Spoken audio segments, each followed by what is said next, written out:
Assalamualaikum warahmatullahi wabarakatuh.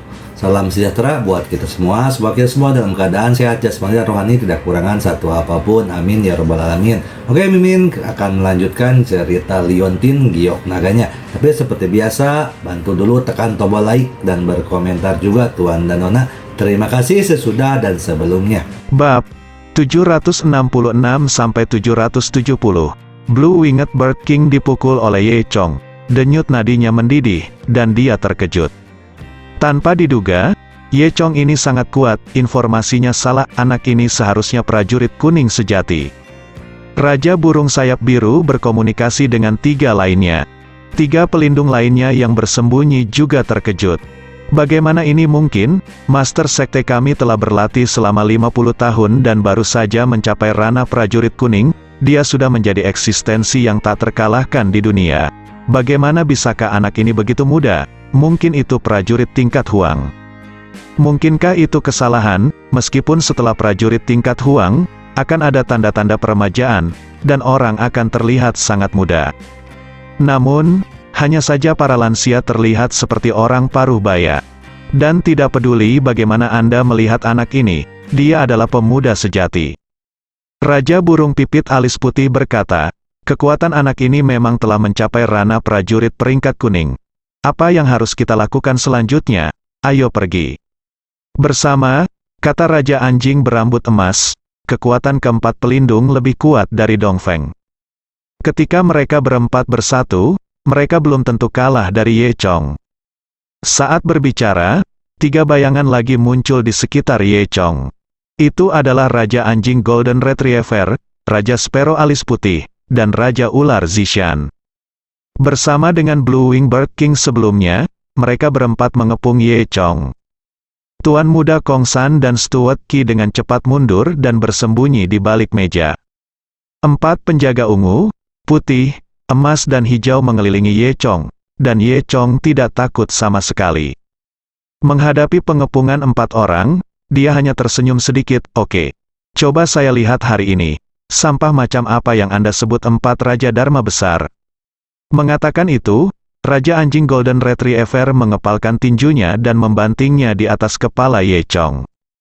Pada saat yang sama, Raja Burung Pipit Alis Putih mengubah tangannya menjadi cakar elang dan menyerang dada Ye Chong. Raja Ular Zishan juga bergerak pada saat yang sama, menyapu kakinya dengan satu gerakan, dan menyapu ke arah sepertiga bagian bawah Ye Chong. Tiba-tiba, atas, bawah, dan bawah Ye Chong diserang. Dan Raja Burung Bersayap Biru sedang menunggu kesempatan, siap untuk menangkap kekurangan Ye Chong dan memberikan pukulan fatal bagi Ye Chong. Ye Chong mendengus pelan dan tidak peduli. Dia mengulurkan tangan terlebih dahulu, dan meninju Raja Anjing Golden Retriever. Bang, Raja Anjing Golden Retriever merasa lengannya patah. Terkejut, dia mundur beberapa langkah. Hampir pada saat yang sama, tangan lain Ye Chong mengulurkan dua jari, terulur ke depan dengan mengesankan, dan tiba-tiba menangkap serangan kungfu cakar elang dari Raja Sparrow Alis Putih. Raja Sparrow Alis Putih merasa tangannya seperti terikat oleh lingkaran besi, dan dia tidak bisa melepaskan diri tidak peduli seberapa keras dia berjuang. Sebelum dia sempat terkejut, dia dilempar oleh Ye Chong dengan santai, dan Raja Sparrow beralis putih terlempar. Raja Sparrow Alis Putih itu seperti kantong sampah, biarkan Ye Chong mengayunkannya, dan mengenai kaki penyapu yang diserang oleh Raja Ular Zishan.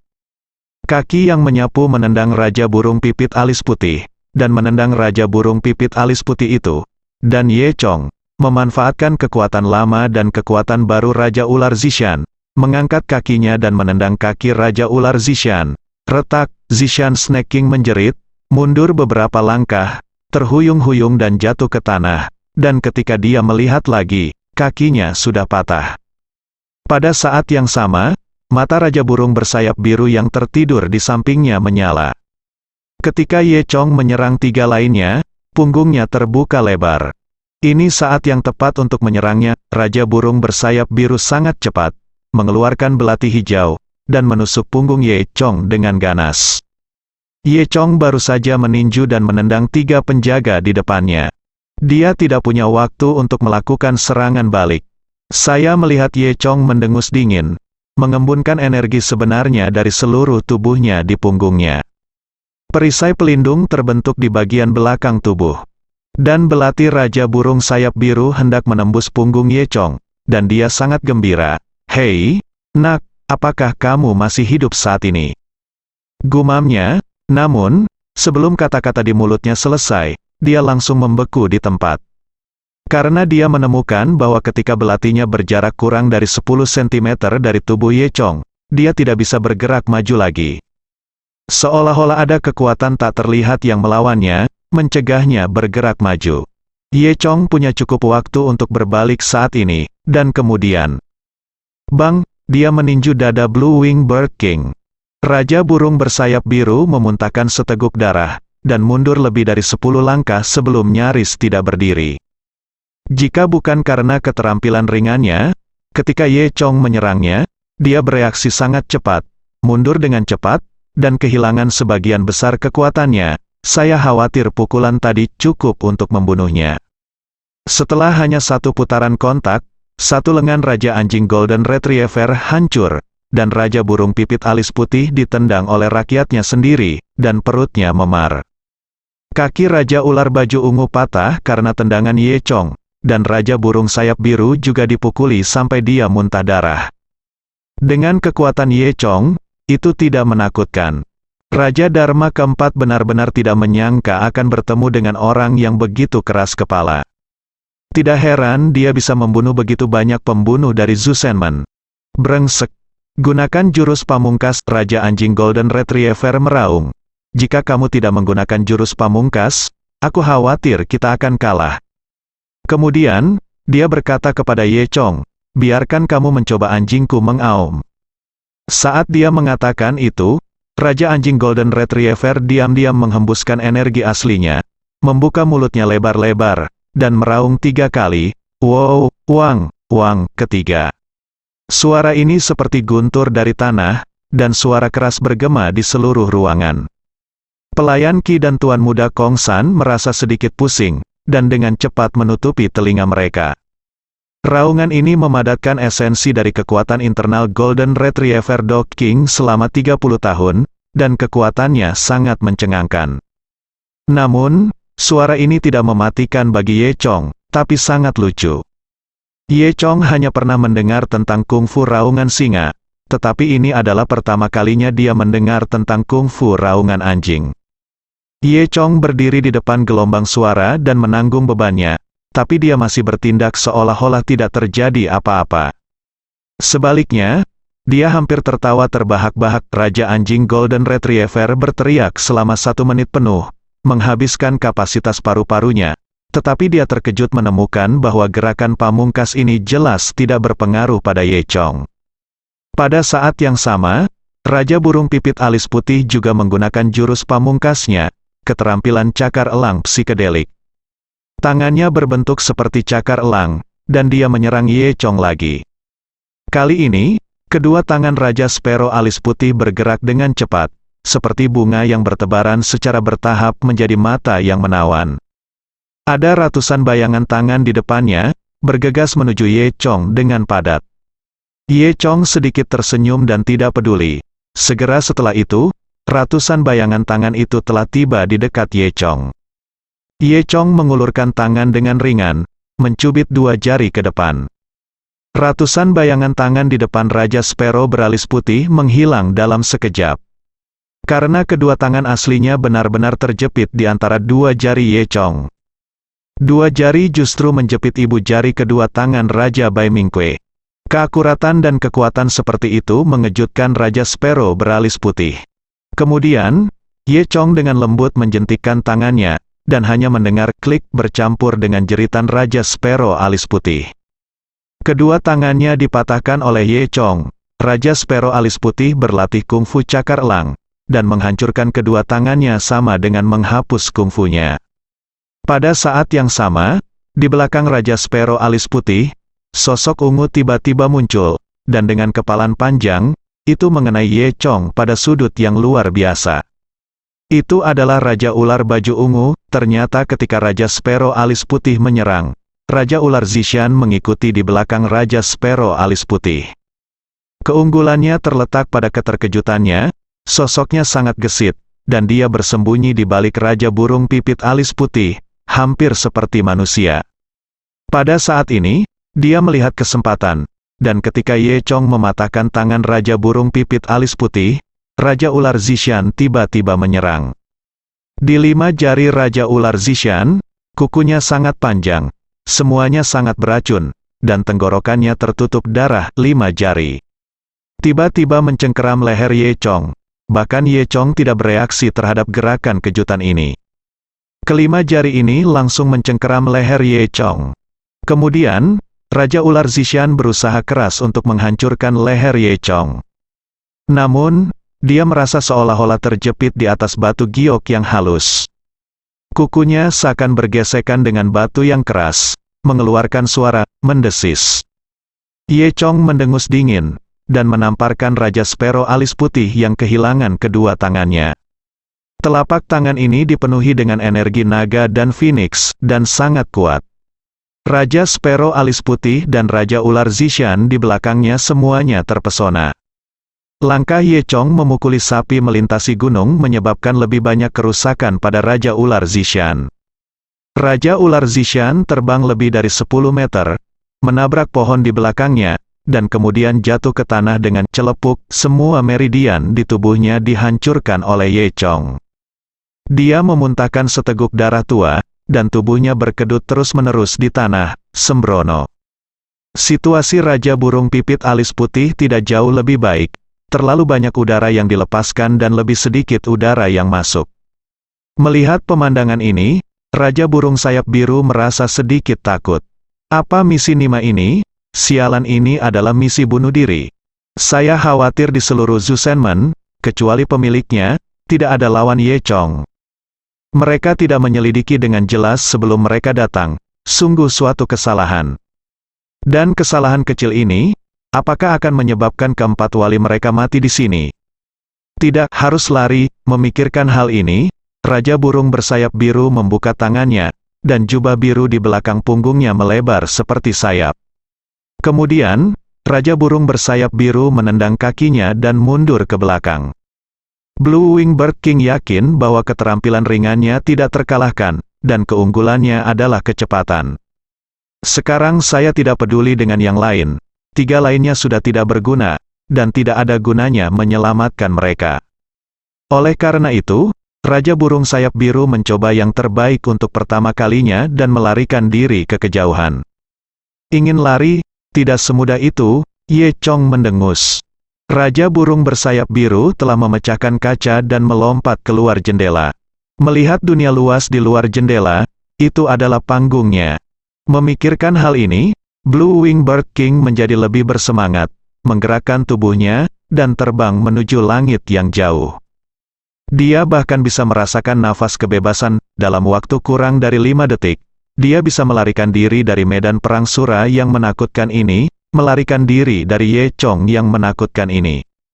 Sialan, Ye Chong ini bukan manusia, tapi iblis. Prajurit peringkat Huang muda seperti itu, apalagi kalau bukan iblis. Dia ingin bergegas kembali ke Zusenmen, dan melapor ke ketua sekte, sehingga ketua sekte dapat membalaskan dendam yang lain. Pikiran Raja Burung Bersayap Biru itu berlari kencang. Dan tiba-tiba, dia merasa seolah-olah seseorang mencengkeram pergelangan kakinya, seolah-olah ada kekuatan besar yang menahannya. Sebelum dia sempat terkejut, kekuatan ini menghempaskannya. Tubuh Raja Burung Sayap Biru terlempar tanpa sadar, dan jatuh dengan keras ke tanah lebih dari 10 meter di bawah. Plop, Raja Burung Bersayap Biru tidak memiliki kelonggaran, dan jatuh ke dalam daging cincang.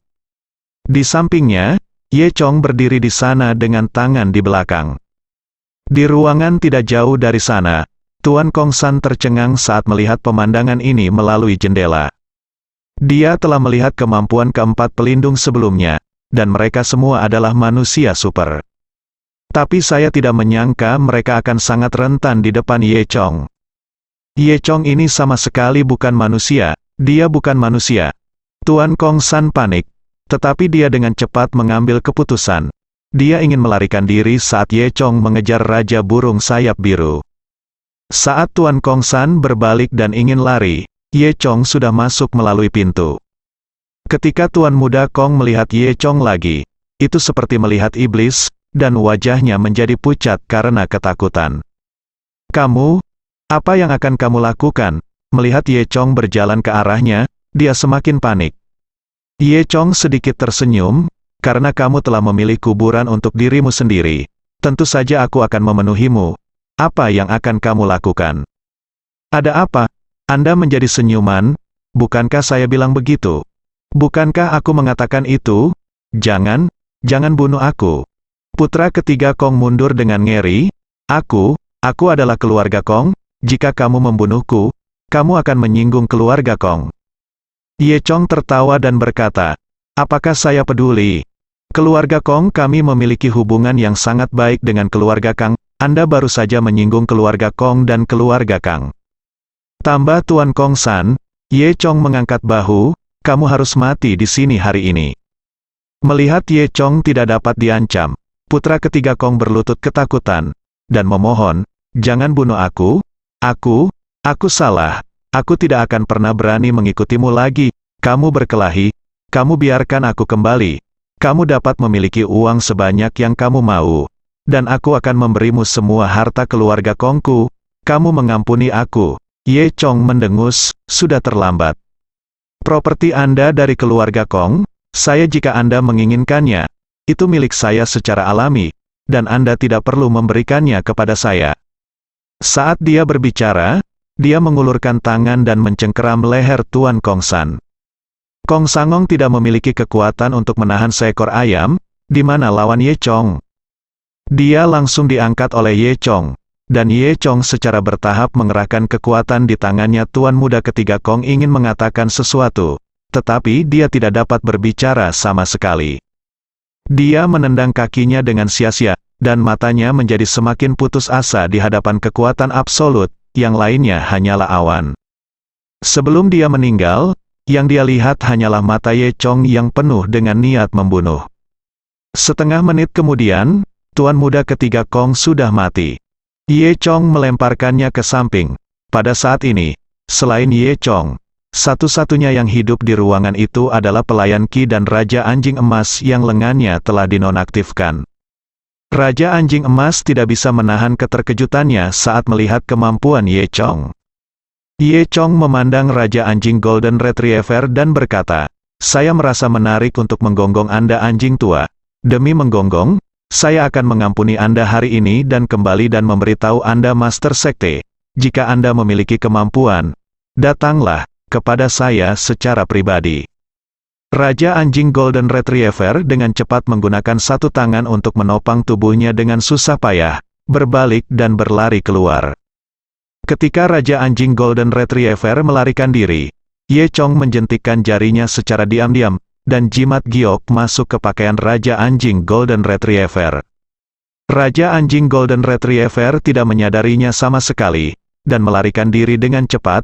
Dia juga takut Ye Chong akan menyesalinya. Setelah Raja Golden Retriever pergi, hanya Butler Qi yang tersisa di ruangan itu. Steward Qi menundukkan kepalanya karena malu. "Tuan Ye, saya telah meyakinkan Anda hari ini, kemampuan Anda terlalu kuat, Anda dapat membunuh saya." Ye Chong menatap Steward Qi dan berkata, "Anda terlalu bingung, tetapi kematian tidak kejahatan." "Hei, Tuan Lu sangat baik padaku. Aku tidak punya wajah untuk kembali menemui guru, dan keluarga Kong benar-benar menyelamatkan hidupku. Aku adalah orang yang tidak setia, tidak adil dan berbakti. Tuan Ye, kamu bunuh saja aku." Qi Butler berkata dengan menyakitkan. Ye Chong berkata, "Demi hati nuranimu, aku akan mengampunimu kali ini. Kembalilah bersamaku untuk menemui Tuan Lu dan lihat bagaimana dia akan berurusan denganmu." Qi menghela nafas dan tidak punya pilihan selain mengikuti Ye Chong kembali ke rumah Lu. Ketika Lu Yingxian mendengar seluk-beluk masalah ini, dia sangat marah. "Bodoh, Qi tua. Kamu sangat bodoh," Lu Yingxian berkata. "Katakan padaku, bagaimana Tuan Kong menyelamatkanmu?" Butler Qi berkata, "Awalnya, saya diperintahkan oleh Tuan untuk pergi ke selatan, penagih sewa di armada bertemu dengan sekelompok perampok dan mereka ditangkap oleh saya. Ketika mereka hendak membunuh saya, Tuan Kong muncul dan menyelamatkan saya. Mendengar ini, Lu Yingxian menggelengkan kepalanya dan berkata sambil menghela nafas, "Old Qi, apakah kamu tidak ragu?" Butler Qi sedikit terkejut. Tuan, apa maksudmu?" Butler Qi ini juga orang yang sederhana. Pikirkan, siapa yang bertanggung jawab atas galangan kapal selatan? "Apakah itu keluarga Kong?" kata Butler Qi. "Di bawah manajemen keluarga Kong, akan ada perampok yang berani masuk dan keluar." Kalimat itu seperti 5 petir, dan mengenai kepala Stuart Qi. Makna di balik ini jelas, mereka yang merampok pasti sudah diatur oleh Tuan Kong. Tuan muda Kong mengarahkan dan berakting dalam adegan yang menyelamatkan nyawa pengurus rumah tangga. Ternyata seperti ini, Butler Qi terkejut. Aku sudah di sini selama bertahun-tahun, Dia sangat terkejut sehingga dia tidak tahu harus berkata apa untuk sesaat. Lu Yingxian mendengus, dan berkata, dibandingkan dengan Tuan muda ketiga Kong, kota ini jauh lebih dalam. Karena keluarga Lu kami adalah saingan utamanya dalam bisnis, dia telah merencanakan untuk berurusan dengan kami selama bertahun-tahun. Dia merayu Yu Meiwei dan membelimu dengan cara ini. Takut keluarga Lu kita benar-benar akan dipermainkan sampai mati olehnya. Lu Yingxian berkata dengan rasa takut yang masih ada. Ye Chong juga mengubah pendapatnya tentang Tuan muda Kong ini. Tampaknya Tuan muda Kong ini benar-benar baik. Lu Tianping sedikit kesal ketika mendengar ini. Anak ini sangat jahat, aku akan berurusan dengannya. Lu Yingxian menggelengkan kepalanya dan berkata, lupakan saja, kami tidak punya bukti. Tidak mungkin melakukannya secara terang-terangan sekarang. Singkatnya, berhati-hatilah di masa depan dan temukan kesempatan lain. Lu Tianping mendengus mengungkapkan ketidakpuasannya. Stuart Qi menangis saat ini, ternyata memang begitu. Tuan, aku minta maaf untukmu, biarkan aku mati saja. Lu Yingxian berkata dengan sungguh-sungguh, Butler Qi, aku tahu seperti apa dirimu jika Anda tidak ingin membalas kebaikan Anda tidak akan melakukannya. Qi, tanpa perhatianmu, keluarga Lu kita akan sangat bahagia, tidak mungkin. Kata Lu Tianping. Ketika Butler Qi mendengar ini, dia bahkan lebih tersentuh dengan ingus dan air mata. Oh, Tuan muda, saya sangat tersentuh oleh Anda. Mulai sekarang, hidup saya menjadi milik keluarga Lu. Keluarga Lu ingin saya mati, pergi saja ke neraka. Saat dia mengatakan itu, dia akan memeluk Lu Tianping. Lu Tianping buru-buru melompat pergi. Baiklah, pelayan Qi, tenanglah, bersihkan hidung besar itu sebelum kita bicara. Ye Chong tersenyum, dan akhirnya dia aman. Melihat masalah ini selesai, dia pergi dan pulang. 3 hari kemudian, di kaki pegunungan bersalju di Siberia, markas besar Zusenman. Raja anjing Golden Retriever berdiri di sana dengan perban di satu tangan, melaporkan situasinya kepada Master Sekte Zusenman. Setelah dibebaskan oleh Ye Chong, Raja Golden Retriever merasa lega, dan dia tidak berani berhenti di Huaxia dalam perjalanan. Dia mengambil helikopter khusus dan kembali ke markas di Siberia. Master Sekte, anak ini telah mencapai ranah prajurit peringkat kuning di usia yang begitu muda. Kami benar-benar tak terkalahkan, 3 lainnya semuanya dibunuh olehnya. Umur 20-an, Kaiji lelucon mencabut rambut. Tuan Pintu tidak memiliki ekspresi di wajahnya, tetapi dia ketakutan di dalam hatinya. Orang seperti ini adalah musuh Zusenman. Sepertinya kita harus berurusan dengannya lebih awal, kalau tidak, ketika dia lebih kuat, mungkin Zusenman akan dimusnahkan olehnya. Dia memandang Raja Anjing Golden Retriever lagi. Kamu lolos. Sudah, tidak, dia mengembalikanku. Raja Anjing Golden Retriever tidak berani berbohong. Mendengar ini, pemilik pintu tidak lagi tenang, dan tiba-tiba mengangkat alisnya, matanya berbinar. Apa, dia membiarkanmu kembali? Kenapa? Dia melepaskanmu? Raja Anjing Emas belum menjawab. Saya melihat bahwa Tuan Pintu sedang duduk di sana, tetapi tiba-tiba dia muncul di samping Raja Anjing Golden Retriever. Dia meletakkan satu tangan pada Raja Anjing Golden Retriever, dan segera merasakan kelainan pada yang terakhir. "Brengsek, kamu telah dikutuk, kamu bahkan tidak mengetahuinya, kamu telah mengungkap markasku," tuan pintu meraung. Marah, dan kemudian menamparkan dahi Raja Anjing Golden Retriever. Raja Anjing Golden Retriever tidak punya waktu untuk mengatakan sepatah kata pun. Berdarah langsung dari lubangnya, dan jatuh ke tanah mati. Dan jimat giok itu berguling turun dari tubuh Raja Anjing Golden Retriever. Penjaga pintu menyipitkan matanya, menatap jimat giok dan mendengus dingin, lalu menginjaknya dengan keras, menghancurkan jimat giok itu menjadi beberapa bagian. Saat ini, Ye Chong, yang berada ribuan mil jauhnya, sedang duduk di sofa di dalam rumah.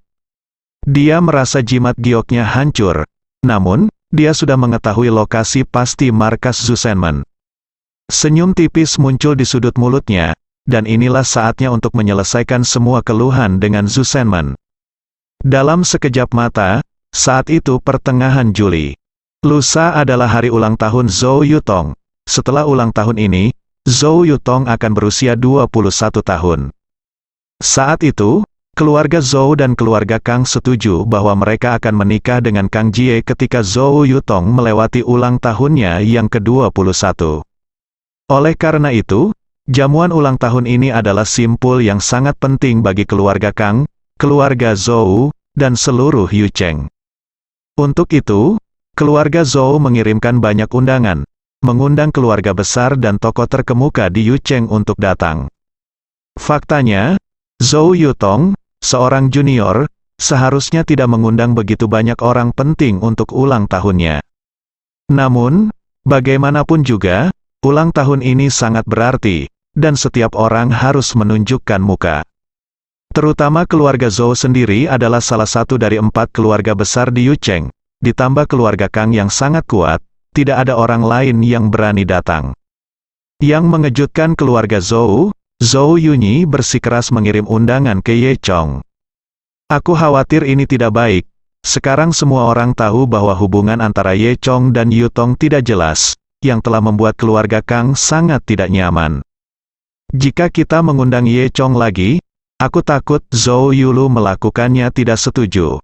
Faktanya, sejak terakhir kali, Zhou Yunyi melihat bahwa Ye Chong mampu mencapai ranah prajurit peringkat Huang yang legendaris di usia yang begitu muda, dan dia telah menatap Ye Chong dengan kagum. Apa konsep prajurit tingkat Huang? Keluarga besar manapun di Yucheng dapat dimusnahkan selama dia mau. Orang-orang seperti Zhou Yunyi secara alami berhubungan dengan beberapa informasi tentang prajurit.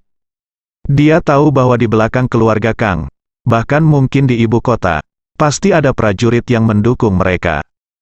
Tapi terus kenapa, Ye Chong baru berusia 20-an? Oleh karena itu, Zhou Yunyi secara bertahap mengubah pendapatnya. Dia percaya bahwa Ye Chong jauh lebih unggul dari Kang Jie yang bodoh dalam segala aspek. Sekarang, Zhou Yunyi tidak ingin lagi menikahkan Zhou Yutong dengan Kang Jie. Dan ketika Ye Chong menerima undangan tersebut, dia cukup terkejut. Tetapi bahkan jika tidak ada undangan, dia secara alami akan hadir. Tanggal 18 Juli sore, pesta ulang tahun Zhou Yutong di Villa Zhou. Saat ini, villa keluarga Zhou penuh dengan hiruk-pikuk dan kemakmuran di dalam dan di luar. Semua bos besar dan tokoh terkemuka di Yucheng mengajukan satu demi satu. Tentu saja, orang-orang ini datang ke sini bukan untuk menyelamatkan muka Zhou Yutong, tetapi untuk keluarga Zhou, atau harus dikatakan, untuk keluarga Zhou dan keluarga Kang. Karena, setelah pesta ulang tahun ini, Zhou Yutong akan menjadi menantu keluarga Kang jika tidak ada lagi yang terjadi. Kepala pelayan keluarga Zhou ada di depan pintu, mencatat nama dan uang hadiah para tamu dengan pena, sambil dengan antusias mengundang para tamu masuk. Kang Li Juan ada di sana untuk membantu, dengan senyum di wajahnya. Selama Zhou Yutong berhasil menikah dengan keluarga Kang, dia akan menjadi pahlawan nomor 1, dan manfaatnya terbukti dengan sendirinya.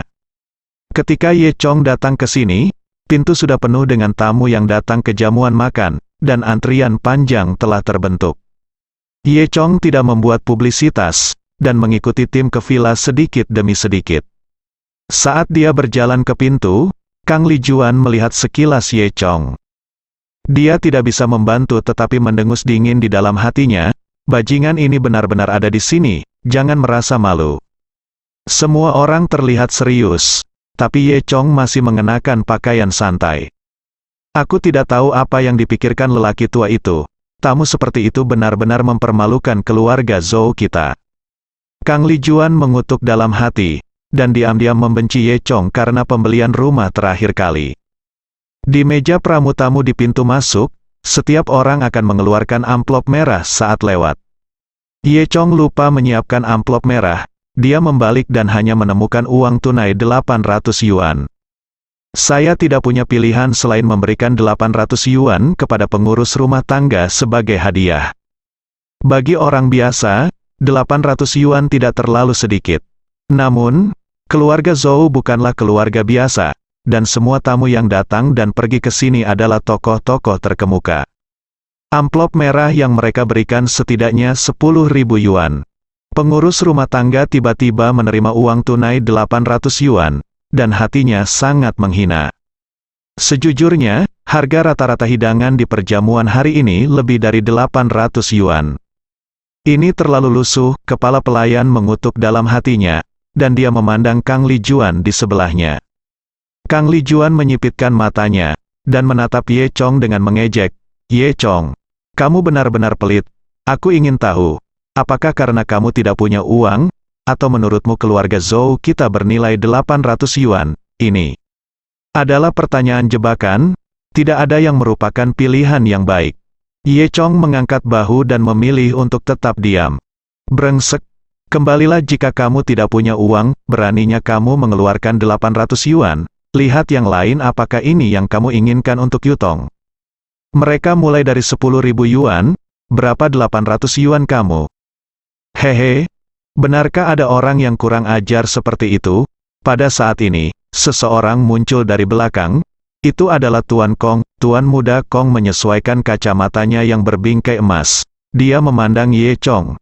Ye Chong, kan, saya mendengar bahwa Anda baik-baik saja di Yucheng. Dan Anda menentang bungsu kami. Saya pikir Anda adalah seseorang. Sepertinya saya masih sangat memikirkan Anda. Putra tertua adalah penuh permusuhan begitu dia muncul. Namun, Ye Chong tidak peduli. Jika Master Kong tahu bahwa Ye Chong telah membunuh adik laki-lakinya, dia mungkin akan menjadi lebih bermusuhan. Nyatanya, saat ini putra tertua Kong tidak mengetahui bahwa putra ketiga Kong telah dibunuh oleh Ye Chong.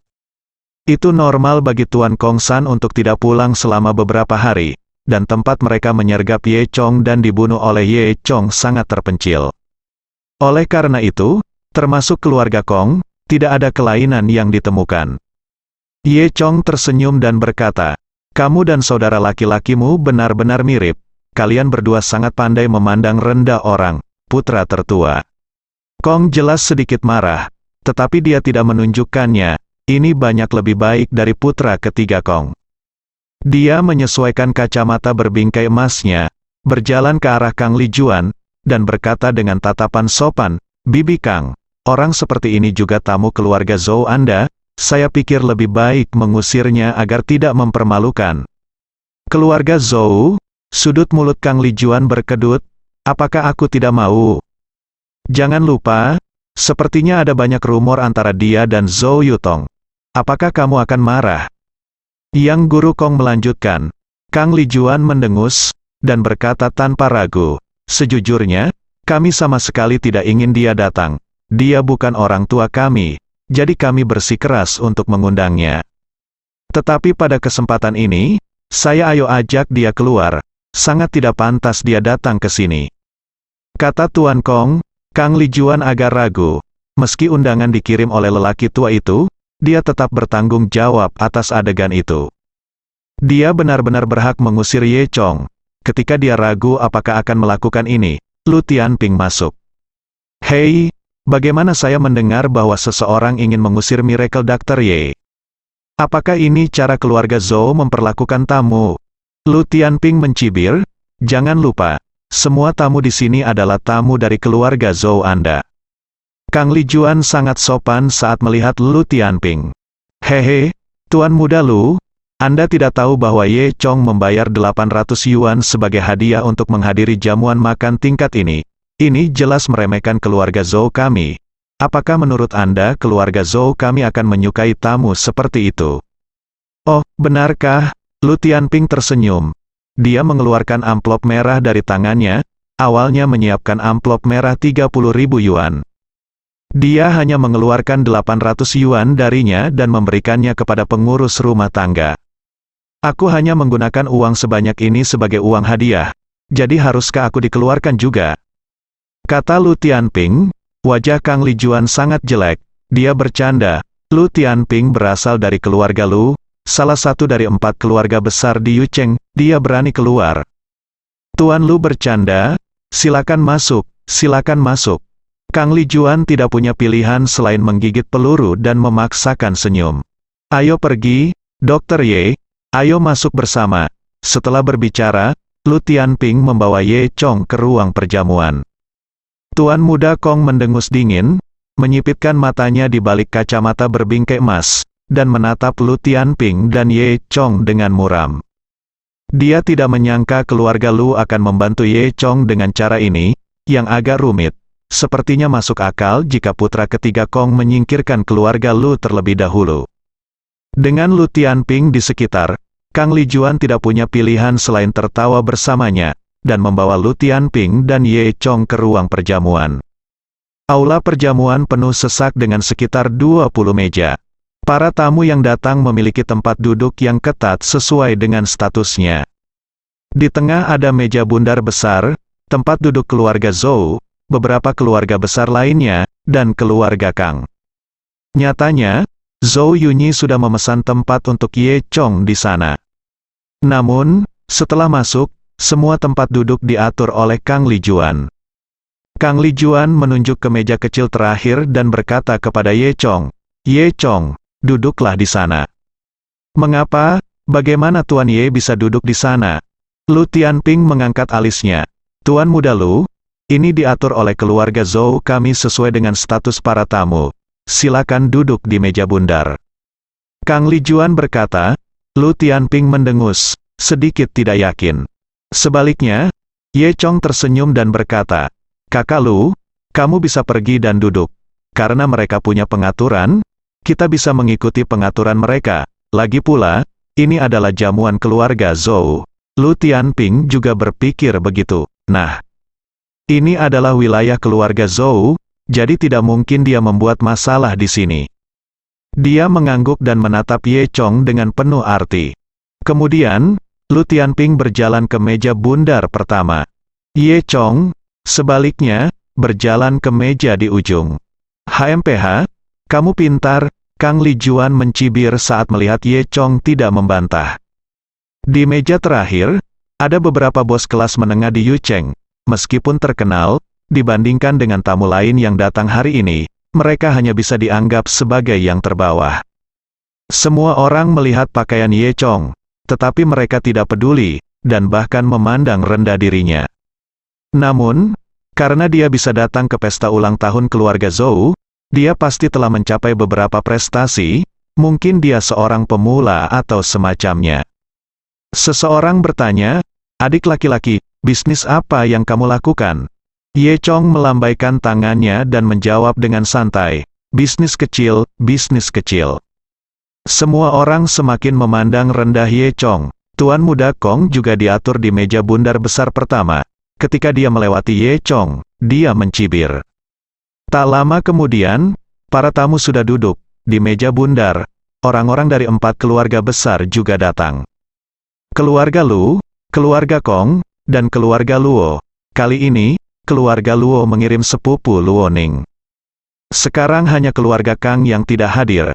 Kemudian, ketika saatnya tiba, Zhou Yunyi, Zhou Yulu dan Cai Duofen keluar bersama Zhou Yutong dan anggota keluarga Zhou lainnya. Tepuk tangan meriah segera terdengar. Zhou Yutong mengenakan gaun kasa putih hari ini, dengan kulitnya yang putih dan mahkota yang indah di kepalanya, seperti putri salju. Dia melukis bibir merah halus dan melukis riasan halus.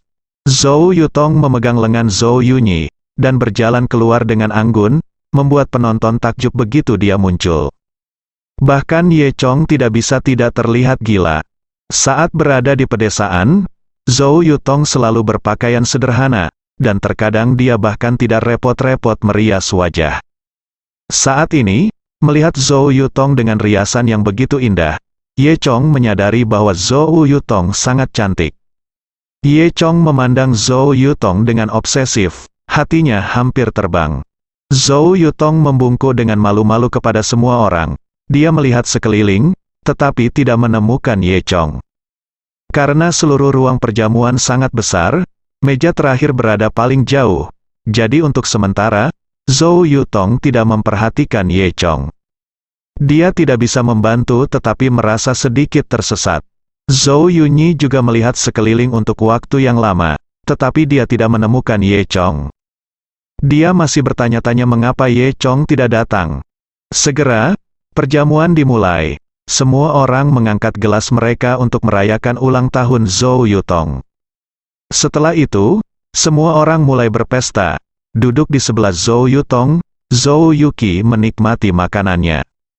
Dia memegang kaki ayam di tangan kirinya, memegang kue di tangan kanannya, dan mulutnya penuh dengan minyak. "Yah, ini enak kakak kamu memakannya." Zhou Yutong mencubit Zhou Yuqi dengan keras, dan mengeluh, "Kamu hanya tahu cara makan, seperti babi."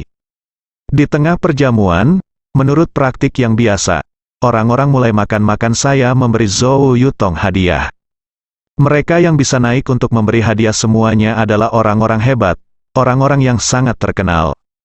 Sama seperti orang yang duduk di meja terakhir, dia bahkan tidak memenuhi syarat untuk memberikan hadiah.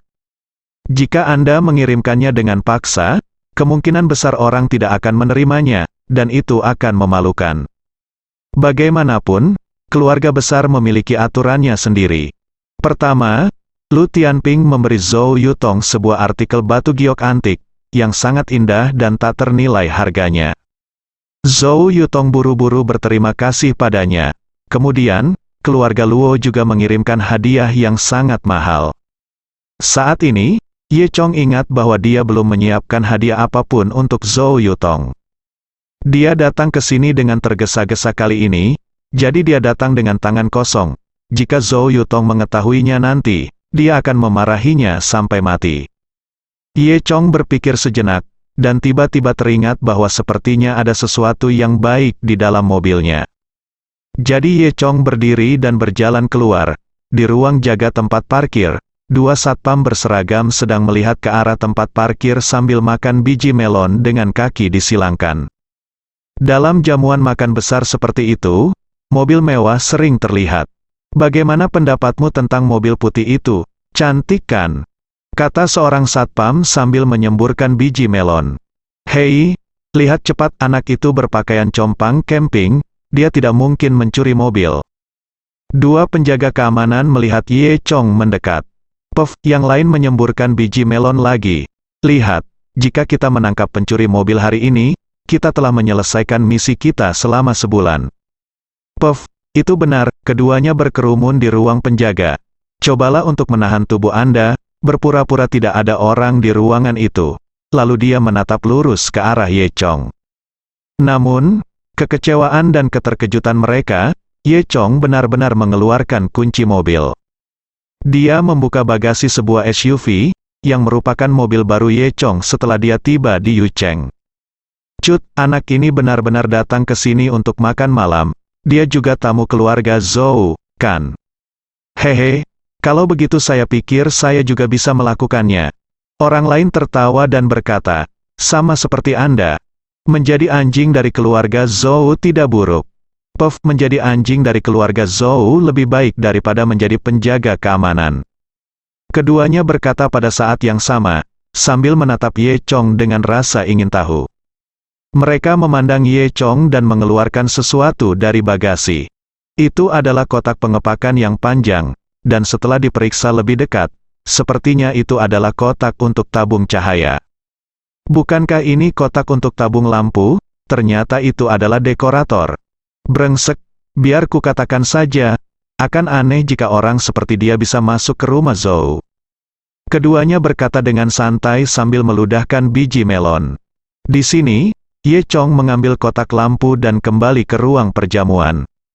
Ketika dia melewati meja terakhir, dia tidak berhenti, tetapi berjalan lurus ke depan. Hei, apa yang anak ini lakukan? Dia tidak bermaksud memberi hadiah. Kan, lihat apa yang dia pegang di tangannya. Dia berani memberi hadiah kepada keluarga Zhou. Anak ini gila. Dia menang, jangan biarkan dia pergi sebentar. Keluarga Zhou mengusir mereka. Hehe, dia bersikeras meremas lingkaran yang tidak bisa dia masuki. Mari kita lihat betapa memalukannya dia, bersambung.